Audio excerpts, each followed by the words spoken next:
Hello friends, welcome back to wow flavours. সামনে রাখি পূর্ণিমা, তাই রাখি পূর্ণিমা উপলক্ষে আজকে আমি তোমাদের সাথে একটা দারুণ সুস্বাদু রেসিপি শেয়ার করব।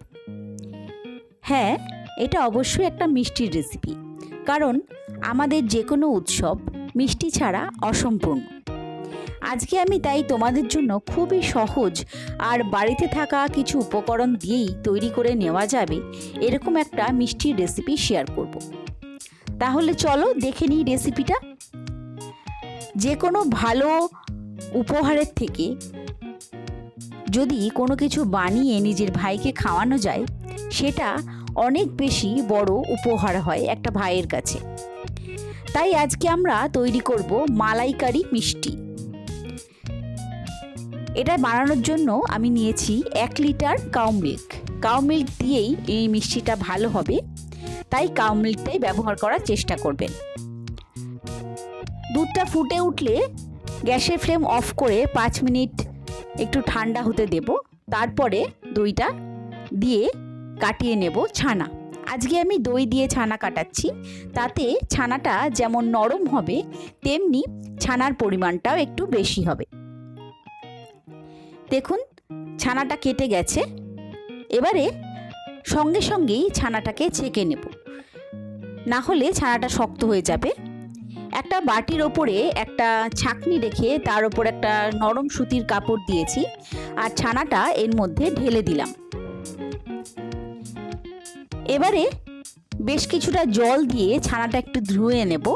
যদিও আজকে ভিনিগার দিয়ে ছানা কাটাইনি, আমি আজকে দই দিয়ে কাটিয়েছি, তবু দইয়ের একটা স্বাদ আছে, সেটা যেন ছানাতে থেকে না যায়, সেই জন্য ছানাটা একটু ধুয়ে নেব।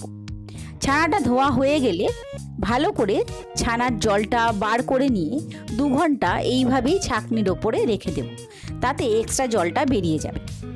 তার মধ্যে একটা মিক্সচার তৈরি করে নেব আমি। একটা বাটির মধ্যে নেব 1 টিস্পুন সুজি, 1 টিস্পুন ময়দা, নেব 1 টিস্পুন চিনি, নেব 1 টিস্পুন রিফাইন্ড অয়েল, আর নেব 1/8 teaspoon baking powder. Baking soda নয় কিন্তু, বেকিং পাউডার। এবার এই সব কিছু খুব ভালো করে মিশিয়ে একটা সাইডে রেখে দেব। এবার মিষ্টির জন্য শিরাটা তৈরি করে নেব। একটা প্রেসার কুকার আজকে ব্যবহার করব আমি, যাতে খুব তাড়াতাড়ি মিষ্টিটা হয়ে যায়, না হলে এই মিষ্টিটা তৈরি করতে প্রায় 2-3 ঘন্টা সময় লাগে। প্রেসার কুকারের মধ্যে 1 কাপ চিনি দিয়ে দিলাম 3 কাপ জল। খুব চটচটে শিরা তৈরি করব না, চিনিটা গলে গিয়ে শিরাটা ফুটতে আরম্ভ করবে, সেই পর্যন্তই অপেক্ষা করব। ততক্ষণে ছানাটা মেখে নেব।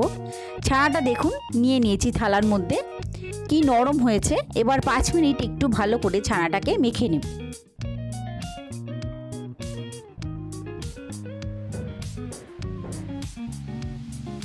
পাঁচ মিনিট মাখার পর সুজির যে মিশ্রণটা তৈরি করে রেখেছিলাম সেটা দিয়ে দিলাম। আবারও 5 মিনিট থেকে 10 মিনিট খুব ভালো করে ছানাটা মেখে নেব, আর যাতে খুব সফট হয়, একটা সুন্দর ডো তৈরি হয় সেটা দেখব।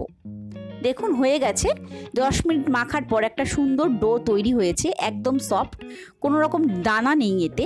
এখান থেকে বড় বড় করে লেচি কেটে নেব। এই মিষ্টিগুলো সাইজে একটু বড় হয়। এখানে 9টা বল হয়েছে, তার মানে আমাদের 18টা মিষ্টি তৈরি হবে। হাতের মধ্যেখানে নিয়েও আবার একটু মেখে নেব, নিয়ে একটা চ্যাপ্টা মতো প্যারার শেপ দেব। ঠিক পুজো দিতে গেলে মন্দিরে যেরকম প্যারা আমরা কিনে থাকি, সেরকম প্যারার শেপ দিয়ে নেব। সবগুলো আমার তৈরি করা হয়ে গেছে। এবার এগুলোকে শিরাতে দেব। শিরাটাও ততক্ষণে ফুটে উঠেছে। এবার শিরার মধ্যে একটা একটা করে ছানার বলগুলোকে দিয়ে দেব।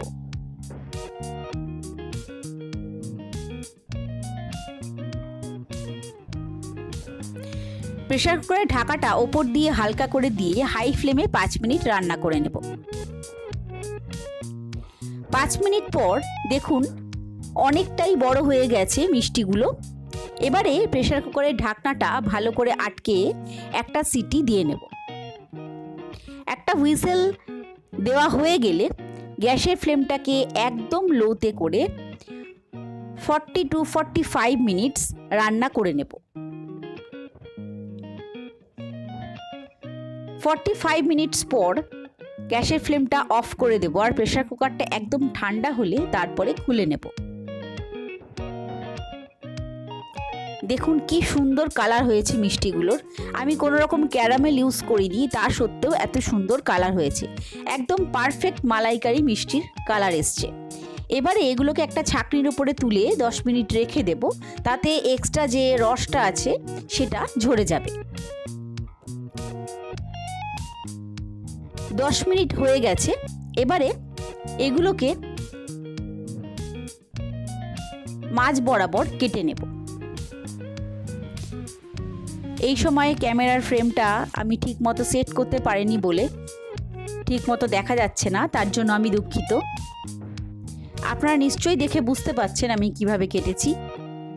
এইভাবে সমস্ত মিষ্টিগুলোকে কেটে নেব। আর আগে থেকেই আমি হাফ লিটার দুধে 1 টেবিল স্পুন চিনি দিয়ে একটা ক্ষীর তৈরি করে রেখেছিলাম, ঠিক এই রকম। সেটাকে এবারে মিষ্টির ওপরে দিয়ে দেব।